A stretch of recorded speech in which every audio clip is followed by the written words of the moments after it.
आज मैं यहाँ पर आपको फिजिक्स में बड़ी दूरियों का मापन कैसे करते हैं, बहुत बड़ी दूरियों को कैसे नापते हैं, इस बारे में पढ़ा रहा हूँ आपको। तो इसमें जैसे आप कितनी बड़ी दूरियाँ, कौन सी दूरियाँ, जैसे किसी पर्वत की ऊंचाई नापनी है, या ये किसी ग्रह की पृथ्वी से दूरी, या किसी तारे की पृथ्वी से दूरी, या चंद्रमा की पृथ्वी से दूरी आपको निकालनी है, तो ऐसी इतनी बड़ी दूरियों को हम जो है फीते से, या जो मीटर पैमाना होता है हमारे पास, या स्केल होती है, उससे हम इसको नहीं निकाल पाते हैं। ठीक है, इसके लिए जो है कोणीय माप से हम दूरी निकालते हैं। कोणीय मापें जो होती हैं उनके द्वारा हम बहुत बड़ी दूरियों का मापन करते हैं। अब कोणीय मापें जो होती हैं, या कोणीय मापन कैसे करते हैं, उसका कैसे उसको नापेंगे, तो इसके लिए जो है यहाँ पर हम एक, जैसे माना एक तारा है हमारे पास, और हम उस तारे को हम दूरदर्शी के द्वारा देख रहे हैं हम। ठीक है, तो यहाँ पर जैसे एक यह है फिगर, एक तारा ये है, ये हमारी पृथ्वी है। अब पृथ्वी से जो हम दूरदर्शी के द्वारा तारे को देख रहे हैं, तो जहाँ हम यहाँ पर इस तारे को देखेंगे तो दूरदर्शी माना ये दूरदर्शी का ये इस प्रकार से दूरदर्शी की डायरेक्शन होगी। तो दूरदर्शी की जो डायरेक्शन होगी ऐसे, तो ये दूरदर्शी क्षैतिज के साथ जो कोण बना रहा होगा, ये वाला कोण, ये कोण होगा वहाँ पर उन्नयन कोण। तो यानी दूरदर्शी द्वारा क्षैतिज तल से बनाया गया कोण, ये उन्नयन कोण हो जाएगा वहाँ पे। ये दूरदर्शी होगा, ये तारे की ओर, और ये हमारा क्षैतिज तल हो गया। तो दूरदर्शी द्वारा क्षैतिज तल से बनाया गया जो कोण होगा, ये होगा यहाँ पर इस तारे पर दूरदर्शी का उन्नयन कोण। इसी प्रकार से एक दूसरा तारा है, इस तारे को हम दूरदर्शी से देख रहे हैं, तो इस तारे पर उसी दूरदर्शी के द्वारा बनाया गया जो उन्नयन कोण होगा वो क्या है, माना θ2 है। ये दूरदर्शी रखा और ये क्षैतिज तल के साथ जो कोण बना रहा होगा ये, तो ये कोण जो है, ये कोण, ये टोटल कोण ये वाला, ये है θ2। तो ऐसी स्थिति में अगर हम ये देखें कि इन दोनों तारों के बीच का कोण क्या है, तो इन दोनों तारों के दिशाओं के बीच का कोण, या इन दोनों तारों के बीच का कोण जो है वही कहलाएगा कोणीय दूरी। ठीक है, तो इन दोनों तारों के बीच की बीच के कोण को हम कोणीय दूरी कहते हैं। अब जैसे यहाँ पर हमने माना दो तारे थे, प्रत्येक तारे पर दूरदर्शी का उन्नयन कोण θ1 θ2 था, तो यहाँ पर उस समय इन दोनों तारों के लिए θ1 ये θ2, तो इन दोनों तारों के बीच की जो कोणीय दूरी है वो हो जाएगी क्या, θ2 माइनस θ1। θ2 में से θ1 कम कर दो, ये आ जाएगी दूरी। तो ये दूरी हो जाएगी कितनी, θ2 माइनस θ1, θ2 माइनस θ1। ठीक है ना, ये तो यही मैंने यहाँ पर ये लिखा होगा कि दो तारों S1 S2 के उन्नयन कोण S1 θ1 θ2 हैं, और S1 S2 के बीच की कोणीय दूरी, तो S1 तारा S2 के तारे के बीच की कोणीय दूरी होगी θ2 माइनस θ1। ठीक है, ये हमने कोणीय दूरी निकाल दी। इसी कोणीय दूरी को हमने शॉर्ट में डेल्टा थीटा से प्रकट किया, डेल्टा का चिन्ह है। अब इसके बाद ये भी हो सकता है कि जैसे यहाँ पर दो तारों के बीच की जो कोणीय दूरी है, ये हमको कुछ लग रहा है कि कुछ मापने योग्य है, कुछ अंश या रेडियन में हो सकती है, पर ये जरूरी नहीं है कि दो तारों के बीच की कोणीय दूरी हमेशा कुछ ज़्यादा हो, ये बहुत कम भी हो सकती है। ठीक है, पर दो तारों के बीच की कोणीय दूरी बहुत कम होने का ये अर्थ नहीं है कि ये एक दूसरे के निकट हों।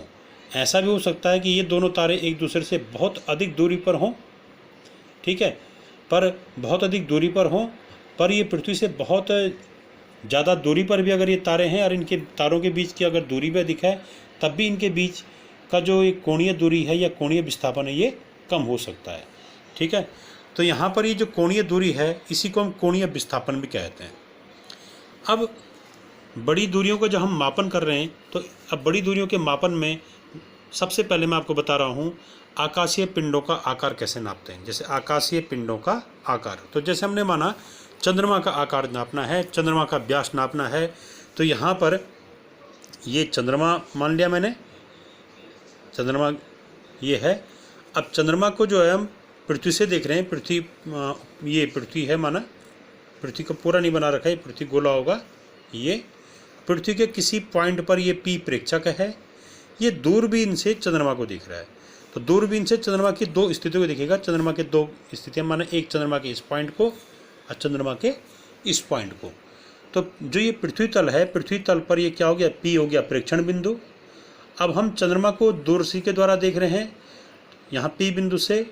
तो दूरदर्शी से जब हम चंद्रमा को देखेंगे तो चंद्रमा का जो प्रतिबिंब होता है एक वो वृत्तीय चकती के रूप में दिखता है। ये वाला यहाँ से चंद्रमा से हम, ये पृथ्वी से हम जब इस चंद्रमा को देखेंगे तो चंद्रमा का जो ये प्रतिबिंब दूरदर्शी के द्वारा, यहाँ पर जो दूरदर्शी से हम देखेंगे तो दूरदर्शी के द्वारा जो चंद्रमा का प्रतिबिंब नजर आएगा, प्रतिबिंब वो एक चकती के रूप में नजर आएगा।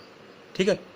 अब जब चकती की, ये चकती है एक प्रकार की, इसके रूप में नजर आएगा प्रतिबिंब। तो इस चकती के दो पॉइंट, ये ले लिए ए और बी, ऐसे दो पॉइंट जो व्यासतः अब एक दूसरे के सामने है। ठीक है, अपोजिट है व्यासतः, एक यहाँ पर एक यहाँ पर। तो इस बिंदु का भी हमने दूरदर्शी के द्वारा यहाँ पर उन्नयन कोण निकाल दिया। ठीक है, और इस बिंदु का भी हमने दूरदर्शी के द्वारा यहाँ पर क्या निकाल दिया, उन्नयन कोण निकाल दिया। जैसे ये माना ये यहाँ पर 36 वाली रेखा है। ठीक है, तो यहाँ पर दूरदर्शी के द्वारा हम जब इस वाले बिंदु पर कोण नापेंगे तो ये वाला कोण क्या आ गया हमारा, सपोज θ1। और ऐसे ही जब यहाँ पर हम इस दूरदर्शी के द्वारा, यहाँ पर हम इस बिंदु पर हम दूरदर्शी के द्वारा उन्नयन कोण नापेंगे तो ये हो गया आपका θ2, ये टोटल कोण। तो तब इन दो बिंदुओं के बीच की जो कोणीय दूरी या कोणीय विस्थापन होगा वो क्या होगा, θ2 माइनस θ1। इसको हमने क्या लिख दिया, थीटा लिख दिया। ठीक है, तो θ2 माइनस θ1, ये यहाँ पे इनके बीच की कोणीय दूरी हो।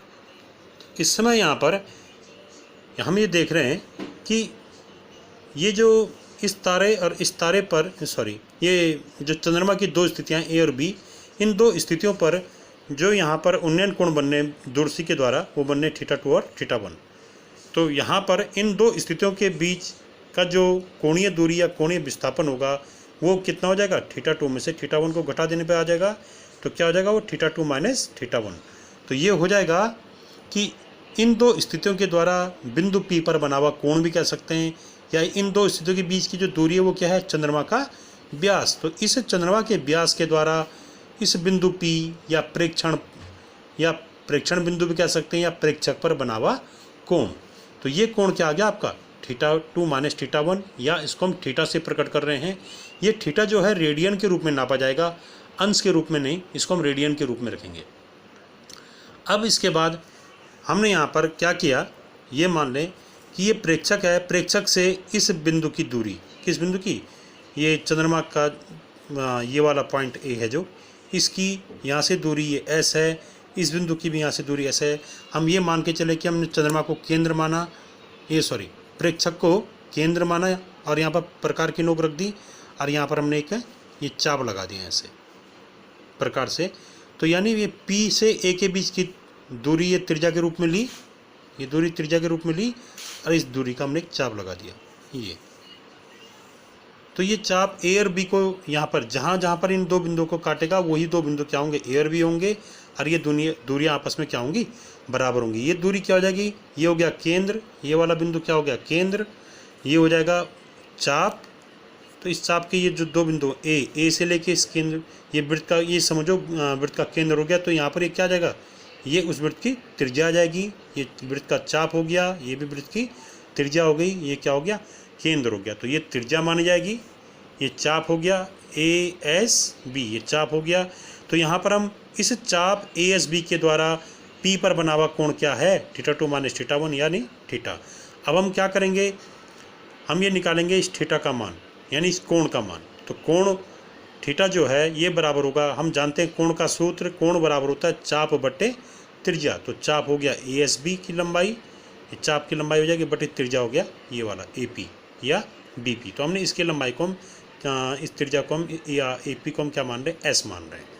तो थीटा बराबर आ जाएगा हमारा, थीटा बराबर हो जाएगा ये दूरी बटे S। अब ये दूरी जो है, अगर ये हम जानते हैं ये जो प्रेक्षक है ये चंद्रमा से बहुत अधिक दूरी पे, अगर ये दूरी, ये यानी त्रिज्या बहुत अधिक लंबी हो, तो तब ये जो ASB है इसकी लंबाई इस S की तुलना में काफ़ी कम होती है। ऐसी स्थिति में ये जो ASB है ये इस AB के बराबर होता है, अर्थात जब ये त्रिज्या बहुत ज़्यादा हो जाती है उस समय इस वृत्त का जो चाप है वो इस व्यास के बराबर हो जाता है। ठीक है, इसके लगभग बराबर हो जाता है। ऐसी स्थिति में हम ए एस बी की लंबाई को ए बी की लंबाई के बराबर रख सकते हैं, यानी व्यास की लंबाई ए बी के बराबर हम क्या रख सकते हैं, चाप ए एस बी की लंबाई। तो तब थीटा बराबर हो जाएगा कोण थीटा बराबर चाप बट्टे त्रिज्या की जगह क्या आएगा, कोण थीटा बराबर आएगा व्यास बट्टे त्रिज्या। तो व्यास बट्टे त्रिज्या, तो यहाँ पर मैंने वही लिखा है कि कोणीय दूरी थीटा बराबर हो जाएगा व्यास, ये इस व्यास की लंबाई मैंने डी मान रखी है, डायमीटर बट्टे एस, एस माने ये प्रेक्षक की चंद्रमा से दूरी ये। तो थीटा बराबर डी बटे एस, तो डी बराबर क्या आ जाएगा, तब डी बराबर आ जाएगा थीटा इंटू एस। तो डी क्या है, चंद्रमा का व्यास, थीटा क्या है, इस व्यास के द्वारा केंद्र में प्रेक्षक पर बनाया गया कोण रेडियन के रूप में होगा ये। एस क्या है, प्रेक्षक की चंद्रमा से दूरी। अगर ये एस ज्ञात हो, थीटा हम ज्ञात कर सकते हैं, तो चंद्रमा के व्यास को निकाला जा सकता है। चंद्रमा का व्यास अगर मालूम हो गया तो चंद्रमा की त्रिज्या निकाली जा सकती है। चंद्रमा की त्रिज्या अगर निकल गई तो चंद्रमा का आयतन हम निकाल सकते हैं गोला मानकर उसको। और अगर चंद्रमा का घनत्व हम किसी विधि से ज्ञात कर लें तो चंद्रमा का घनत्व मिल जाए, चंद्रमा का आयतन हम इस व्यास के द्वारा निकाल देंगे। तो घनत्व और आयतन को गुणा करके हम चंद्रमा का द्रव्यमान भी निकाल सकते हैं। अब यहाँ पर तीसरी विधि है, बड़ी दूरियों को नापने की जो तीसरी विधि है वो है लंबन विधि। तो लंबन विधि के द्वारा हम जो खगोलीय पिंड हैं उनकी दूरी ज्ञात कर सकते हैं। खगोलीय पिंड का मतलब है तारे, ग्रह, कोई धूमकेतु हो, ठीक है, कोई भी जो अंतरिक्ष में है वो पिंड, वो खगोलीय पिंड कहलाएगा। तो लंबन की विधि के द्वारा खगोलीय पिंडों का अध्ययन। तो लंबन की विधि के द्वारा कैसे निकालते हैं इसको देखिए। तो यहाँ पर हम लंबन की विधि के द्वारा किसी तारे की पृथ्वी से दूरी निकाल रहे हैं। तो देखिए इसमें माना ये तारा एस है, स्टार एस। एक्चुअल में इस लंबन की विधि के द्वारा हम उन तारों की दूरी पृथ्वी से निकालेंगे जो कि पृथ्वी से 100 प्रकाश वर्ष से कम दूरी के होंगे। बहुत ज़्यादा दूरी वाले तारों, बहुत ज़्यादा दूरी पर स्थित जो खगोलीय पिंड होंगे उनकी पृथ्वी से दूरी ज्ञात करने के लिए हम जो है एक लंबन विधि का प्रयोग नहीं करते हैं, उसके लिए हम स्पेक्ट्रोस्कोपिक विधि का प्रयोग करते हैं। तो यहाँ पर हम लंबन विधि का जिक्र कर रहे हैं। तो लंबन विधि के द्वारा ऐसे खगोलीय पिंडों की दूरी पृथ्वी से निकालेंगे जो कि 100 प्रकाश वर्ष से कम दूरी पर हैं। ठीक है, अब जो है जैसे यहाँ पर ये सूर्य है और सूर्य के चारों ओर हम जानते हैं कि ये पृथ्वी जो है सूर्य के चारों ओर चक्कर लगाती है, क्योंकि सूर्य तारा है, तारे के चारों ओर उसके ग्रह जो हैं चक्कर लगाते हैं। तो पृथ्वी जो है यहाँ इस पथ पे चक्कर लगा रही है, यहाँ पे ये पृथ्वी जो है इस पथ पे चक्कर लगा रही है। अब जो है यहाँ पर ये मैंने इसका पथ दिखा दिया माना।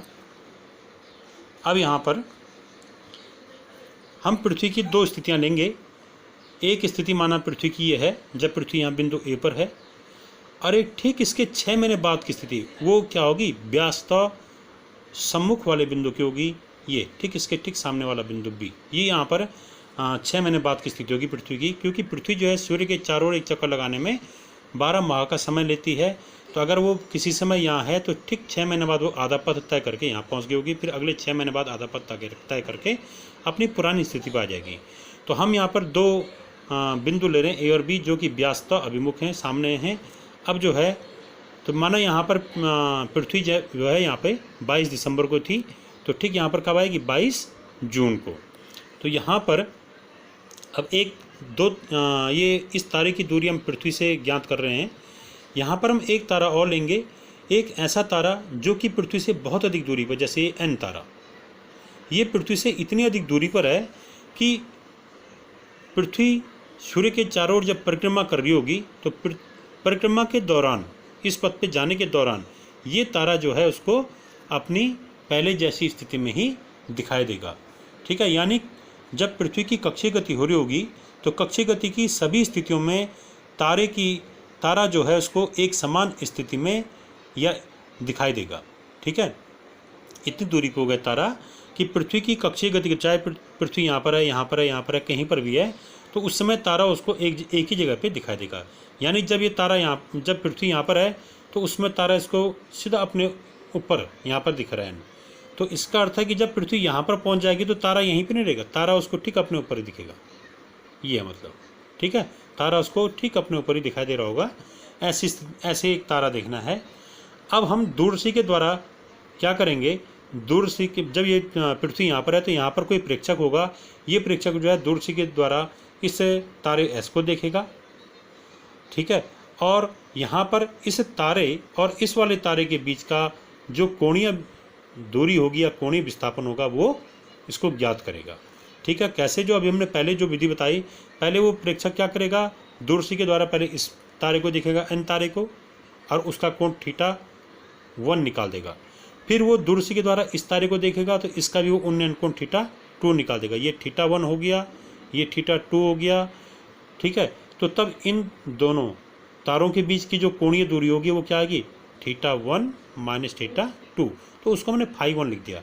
तो इतना ऐसा करके हम इन दोनों तारों के बीच की, इन दोनों एस और एस एन तारे के बीच की कोणीय दूरी निकालेंगे। कब, जब प्रेक्षक बिंदु एस पर है। अब 6 महीने बाद वही प्रेक्षक, जब पृथ्वी 6 महीने बाद बी बिंदु पर आ गई तो तब यहाँ पर फिर प्रेक्षक के द्वारा 6 माह बाद पुनः जो है इस तारे एन और एस के बीच की कोणीय दूरी निकाली जाएगी इसी विधि से, और माना ये इस टाइम क्या आई, कोणीय दूरी φ2 आई। ठीक है, अब हम यहाँ पर क्या करेंगे, हमें ये कोणीय दूरियाँ मिल चुकी हैं, तो यहाँ पर जो है हमने इस एस से, ये जो तारा, जिस तारे की हम दूरी निकाल रहे हैं, इससे जो है ये यहाँ पर जैसे एन से ए को मिलाया, एन से बी को मिलाया, तो ये दोनों आपस में क्या होंगे, पैरेलल होंगे। तो इनके पैरेलल एक लाइन यहाँ से खींची, तो हम जान रहे हैं ये दो पैरेलल लाइन है, इनको एक तिर्यक रेखा काट रही है।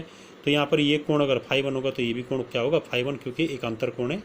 ठीक है, अब इसके बाद ऐसे ये और ये दोनों पैरेलल लाइन हैं, समांतर रेखाएं, इनको एक तिर्यक रेखा काट रही है। तो यहाँ पर ये वाला कोण होगा φ2, तो ये वाला कोण क्या होगा, φ2 होगा, क्योंकि ये भी एक अंतर कोण है, बराबर होते हैं ये दोनों कोण।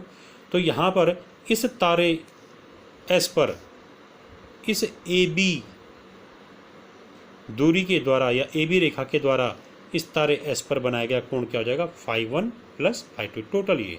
तो टोटल ये कोण कितना हो गया, φ1 प्लस φ2, इसको हमने फाई लिख दिया है। तो फाई बराबर क्या हो गया, φ1 प्लस φ2।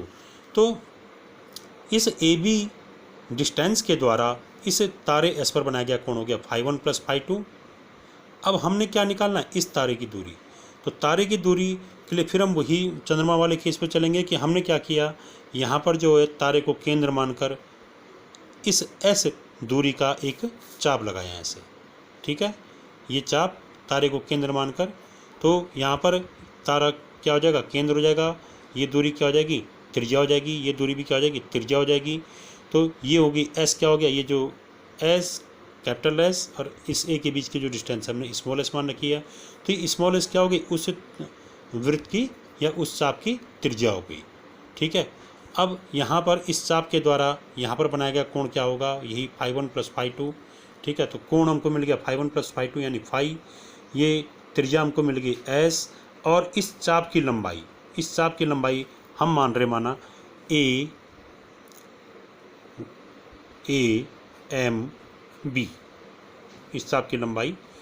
ठीक है, तो यदि ये तारा पृथ्वी से बहुत अधिक दूरी पे है, बहुत अधिक दूरी पे होते हैं, तो उस समय ये दूरी एस काफ़ी अधिक होगी, और जब ये दूरी एस काफ़ी अधिक होगी तो उस समय चाप की लंबाई इस दूरी की तुलना में काफ़ी कम होगा। और ऐसी स्थिति में हम चाप की लंबाई और ये जो व्यास है, ये व्यास मतलब ए बी, इस व्यास की लंबाई को हम इस टाइम स्मॉल बी से प्रकट कर रहे हैं। तो ये ए बी की लंबाई और इस चाप ए एम बी की लंबाई, ये दोनों आपस में बराबर होंगे। तो अब यहाँ पर हमारे पास क्या क्या आ गया, कोण आ गया φ1 प्लस φ2 यानी फाई, ये त्रिज्या की लंबाई एस, और इस चाप की लंबाई यानी ये व्यास की लंबाई यानी बी। अब हम यहाँ पर सूत्र फिर वही लगाएंगे कि कोण बराबर चाप बट्टे त्रिज्या। तो कोण क्या है यहाँ पे, φ1 प्लस φ2, यानी इसको हम फाई लिख रहे हैं यहाँ पे। तो फाई बराबर ये, फाई बराबर हो जाएगा चाप बट्टे त्रिज्या, कोण फाई बराबर, चाप को हमने क्या लिख दिया, व्यास, व्यास ए बी, इसको मैंने जीवा गलती में लिख दिया है, ये व्यास होगा, व्यास ए बी। तो व्यास ए बी हो गया, तो कोण फाई बराबर हो जाएगा व्यास ए बी बट्टे त्रिज्या। तो व्यास ए बी का मान कितना मान रखा हमने, व्यास ए बी की लंबाई को बी माना है, त्रिज्या को एस माना है। तो कोण फाई बराबर आ जाएगा इस टाइम, कोण फाई बराबर बी बटे एस। तो एस बराबर क्या आ जाएगा, बी बटे फाई। बी माने ये चंद्रमा की पृथ्वी की दो स्थितियों के बीच की दूरी। कौन सी दो स्थितियाँ? 6 माह के अंतराल में जो ये पृथ्वी की स्थिति रही होगी, इनके बीच की दूरी। तो ये क्या बन रहा है, ऐसी स्थिति में यहाँ पर एक व्यास बन रहा है। अगर हम ये माने पृथ्वी जो है वृत्ताकार पथ पे घूम रही है, तो ये इस वृत्ताकार पथ का क्या होगा, व्यास होगा। तो इन दो स्थितियों के बीच की जो दूरी होती है, ये दूरी होती है 3 × 10⁻11 मीटर।